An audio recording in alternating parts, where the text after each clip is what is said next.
تمیم داری رضی اللہ عنہ کہتے ہیں کہ جب ہم اس جزیرے کے اندر پہنچے، اس گھر کے اندر پہنچے، ہم نے کیا دیکھا؟ فَإِذَا فِيهِ أَعْظَمُ إِنسَانٍ، اس گھر کے اندر ایک عظیم انسان تھا۔ انسان کا کیا مطلب ہوتا ہے بھائی؟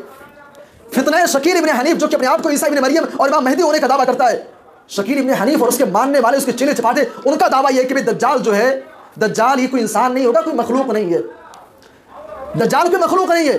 تمیم داری رضی اللہ عنہ کہتے ہیں کہ اعظم انسان، وہ عظیم انسان تھا، جسم کے اعتبار سے، بناوٹ کے اعتبار سے بھاری بھرکم جسم والا انسان تھا۔ اور یہ شکیل ابن حنیف اس کے چیلے چپاٹے کہتے ہیں، اس کے مریدین کہتے ہیں دجال یہ امریکہ اور فرانس کا نام دجال ہے۔ بھائی انسان کا مطلب امریکہ تو نہیں ہوتا ہے، انسان کا معنی فرانس تو نہیں ہوتا ہے۔